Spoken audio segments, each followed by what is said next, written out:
حسن صاحب جناب احسن صاحب. بسم اللہ الرحمن الرحیم. سب سے پہلے تو میں راجہ یاسین صاحب جو آج پہلی دفعہ میرے ہوتے ہوئے جب سے میں نے چیمبر آ رہا ہوں اور تشریف لائے ہیں, ملک نواز صاحب, مظفر صاحب, قاضی صاحب تو پہلے بھی آتے ہیں لیکن آپ پہلی دفعہ آئے ہیں, اور میں دل کی گہرائیوں سے آپ کا شکریہ ادا کرتا ہوں کہ آپ مجھے مبارکباد دینے کے لیے اور یہ چیمبر تشریف لائے, اور آپ کی باتیں سن کے واقعی میرے لیے بھی کافی وہ یوزفل ہیں, کیونکہ میں یہ سمجھتا ہوں کہ ہمیشہ لوگوں میں اختلاف رائے ضرور ہوتی ہے, لیکن اختلاف رائے کو سننا چاہیے, اور اگر کوئی چیز ایسی ہے جس کے اوپر آپ عمل کر کے دوسرے بندے کو اپنے ساتھ جوڑ سکتے ہیں. مطلب آپ کے سامنے شنواری صاحب کی اگزامپل موجود ہے. شنواری صاحب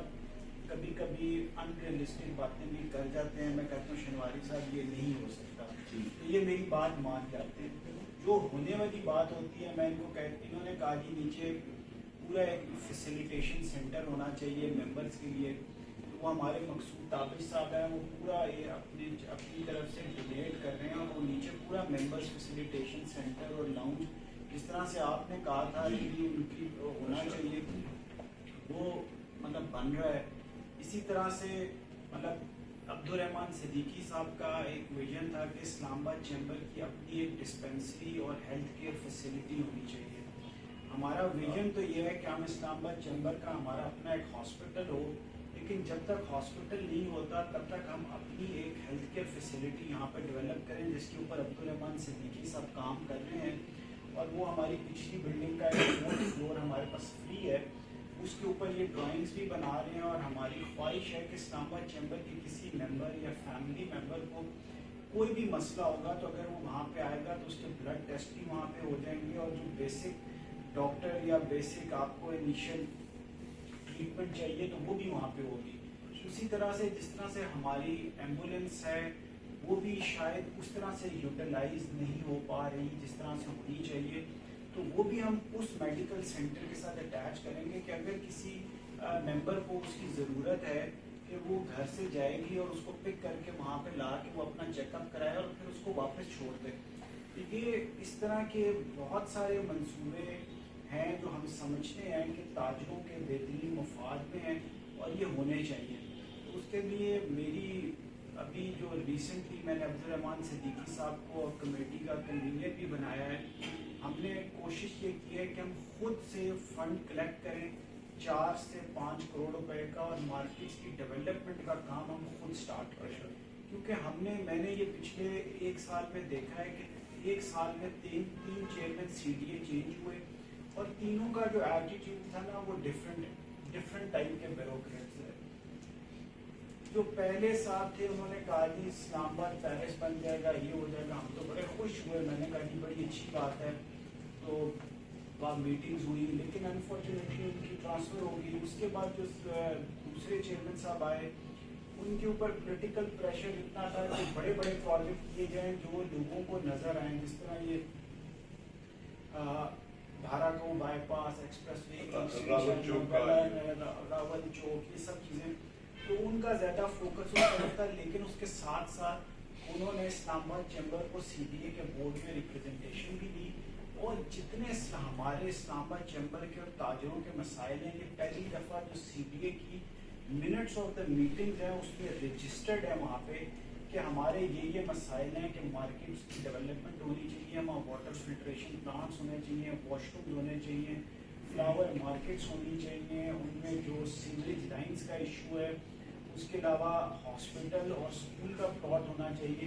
یہ سب چیزیں جو CDA کے منٹس ہیں وہاں پہ لکھی ہوئی ہیں, جو میں نے ایز اے پریزیڈنٹ اسلام آباد چیمبر وہاں پہ مطلب تاجروں کی طرف سے وہاں پہ ریپرزینٹ کیا اور اس کو منٹس کا پارٹ بنایا. تو ابھی نہیں ہو سکتا, کچھ عرصے بعد ان کے اوپر کام شروع ہو جائے, اور وہ چیزیں کیونکہ چیئرمین صاحب نے اس کے ساتھ ایگری کر دیا تھا جی کہ میں ایگری کرتا ہوں کہ جو کرنٹ اکنامک کرائسس ہے اس میں ہم جتنا بزنس کمیونٹی کو سپورٹ کریں گے تو ہی ملک کی جو اکنامک سائیکل ہے وہ چل سکے گی. تو میں سمجھتا ہوں کہ مینگل صاحب بڑے ویژنری چیئرمین تھے, لیکن انفارچونیٹلی وہ چینج ہو گئے جیسے کیئر ٹیکر گورنمنٹ آئی. اور ابھی جب نئے جو چیئرمین صاحب ہیں ان کے ساتھ ملاقات ہوئی تو انہوں نے یہ کہا کہ جو CDA کے پاس جو فائنینشیل پوزیشن ہے وہ ایسی نہیں ہے کہ ہم کچھ خرچے کر سکیں. اس کے لیے انہوں نے یہ کہا ہے کہ اکتوبر میں ہم لوگ ایک آکشن کر رہے ہیں اسلام آباد کی، اور جب ہمارے پاس فنڈز آئیں گے تو آپ کی مشاورت سے اسلام آباد کی مارکیٹس میں جو ڈیولپمنٹ ورک کرنے ہوں گے ہم کریں گے. لیکن ہم نے کہا جی کہ یہ تو بڑی لمبی بات ہو جائے گی کہ اکتوبر، پھر اس کے بعد پیسے آئیں گے، پتہ نہیں کب ہوگا. تو ہم نے اپنے طور پہ عبدالرحمان صدیقی صاحب اور اسد عزیز صاحب نے ہم نے ایک سوچا کہ اسلام آباد چیمبر کی طرف سے 1 کروڑ روپے ہم AGM میں اپروو کروائیں. میں نے یہ کہا کہ ایز اے پریزیڈنٹ اسلام آباد چیمبر میں 1 کروڑ روپے اس میں کنٹریبیوٹ کروں گا. 2 کروڑ روپے ہم ڈفرینٹ جو بڑے بڑے یہاں پہ برانڈز ہیں، ملٹی نیشنل کمپنیز ہیں، ان سے لیں گے، کیونکہ ہم نے جب ایکسپوز کرتے ہیں تو ہم ان سے لیتے ہیں. تو مجھے اندازہ ہے کہ 2 کروڑ روپے جمع کرنا تو اتنا مشکل کام نہیں ہے. اور ہمیشہ سے ہمارے اوپر ایک تنقید کی جاتی ہے کہ ہم لوگ G سیکٹر کو نظر انداز کرتے ہیں. تو میں نے عبدالرحمان صدیقی صاحب سے ریکویسٹ کی تھی کہ G11, G10 اور G9 اس میں جو بھی اگر واش روم بنانے ہیں وہ بھی ہم بنائیں گے. اس کے بعد اگر وہاں پہ واٹر فلٹریشن پلانٹ کی ضرورت ہے وہ بھی ہم اسلام آباد چیمبر کے پلیٹ فارم سے لگائیں گے. اور جو CCTV کیمراز ہیں وہ بھی ہم لگائیں گے وہاں پہ. اور وہاں کی جو لوکل مارکیٹ ہے اس کو یہ کہیں گے کہ ٹھیک ہے 75% پیسے اسلام آباد چیمبر اپنے فنڈ سے پول کرے گا، 25% آپ کریں تاکہ وہ اس کی اونرشپ بھی ہے. تو میں سمجھتا ہوں کہ ہمارا یہ فرض بنتا ہے کہ ہمیں اب حالات ایسے ہیں کہ گورنمنٹ کے پاس نہ تو بجٹ ہے اور نہ وہ اس طرح سے ہمیں جو ہے نا میں سمجھتا ہوں کہ پے بیک کر سکتی ہے. ہمیں بھی سیالکوٹ چیمبر کے ماڈل کو اپنانا ہوگا. دیکھیں انہوں نے وہاں پہ اپنی ڈرائی پورٹ خود بنائی، اپنا ایئرپورٹ خود بنایا، اپنی ایئر لائن بنائی، ایون اپنی سڑکیں کا خود بنائی. تو میں یہ سمجھتا ہوں کہ ہمیں اسلام آباد چیمبر کو بھی اب اس چیز سے نکل کے یہ سوچنا چاہیے کہ ہم کس طرح سے فنڈز کو جمع کریں اور یہ جو ہمارے مسائل ہیں ان کو ہم خود حل کریں. اور اس کے علاوہ جس طرح سے شنواری صاحب نے کہا کہ میں یہ چاہتا ہوں کہ اسلام آباد چیمبر کے تمام ممبران کی ایک ہیلتھ انشورنس ہونی چاہیے. اس کے اوپر یہ 3-4 کمپنیوں سے وہ لے رہے ہیں کوٹیشن، اور اس کے بعد جو بھی کوٹیشن آئے گی لیکن اس کا ہمیں کرائٹیریا بنانا پڑے گا. دیکھیں ہم سب ممبرس کی تو کرا نہیں سکتے، یا تو جو ایکٹیو ووٹر ہوں ان کی کرا لیں، یا جنہوں نے رینیول کرائی ہوئی ہے ان کی کرا لیں. تو وہ ایک ایشو ہے، وہ جس طرح سے شنواری صاحب آپ ڈسکس کر لیں تو وہ جس طرح سے پھر اس میں طے ہوگا تو ہمیں اس کے مطابق آگے چلنا پڑے گا. تو میں آج ہمارے درمیان جو فصیح اللہ صاحب ہمارے ایگزیکٹو بورڈ کے ممبر بھی ہیں اور جناح سپر کے ایکٹنگ پریزیڈنٹ ہیں، ان کا بھی شکریہ ادا کرتا ہوں کہ انہوں نے پورا سال جس طریقے سے ایگزیکٹو بورڈ میں مجھے فیسیلیٹیٹ کیا، ہمارے آئیڈیاز کو فیسیلیٹیٹ کیا. کیونکہ ہمارے ایگزیکٹو بورڈ میں کبھی کبھار ایسے بہت سارے مسئلے آ جاتے تھے، لیکن فصیح صاحب نے ہمیشہ چیزوں کو بہت اچھے طریقے سے ہینڈل کیا، اور میں اس کے لیے فصیح صاحب کو اور جو پوری جناح سپر کی مارکیٹ ہے اس کا بھی شکریہ ادا کرتا ہوں. اور دوسرا میں عبدالرحمان صدیقی صاحب سے یہ کہنا چاہوں گا کہ صدیقی صاحب جس طرح سے ہم نے لاسٹ رمضان میں شاپنگ فیسٹیول لگایا تھا، اس کے لیے ہمیں ابھی سے پلاننگ کرنی چاہیے کہ اب نیکسٹ جب رمضان کے بعد عید آئے گی تو اس کو ہم نے کس کس مارکیٹ میں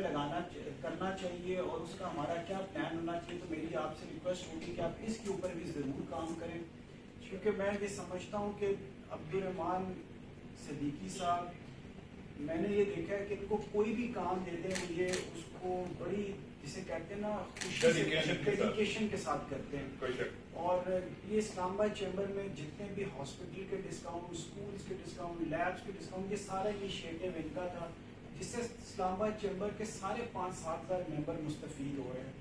تو میں سمجھتا ہوں کہ ہمیں ان فیوچر بھی عبدالرحمان صدیقی صاحب کی جو انرجی ہے، جو ایفرٹس ہیں، اس سے فائدہ اٹھانا چاہیے اور تاجروں کی بہتری کے لیے عبدالرحمان صدیقی صاحب جیسے انسان کو استعمال کرنا چاہیے.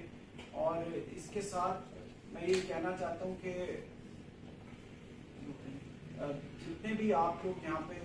میرے بزرگ تشریف لائے ہیں، میں آپ سب لوگوں کا شکریہ ادا کرتا ہوں اور مجھے امید ہے کہ آپ لوگوں کی میرے سے بہت زیادہ توقعات ہیں اور میں انشاءاللہ پوری کوشش کروں گا کہ آپ لوگوں کی توقعات پہ پورا اتر سکوں.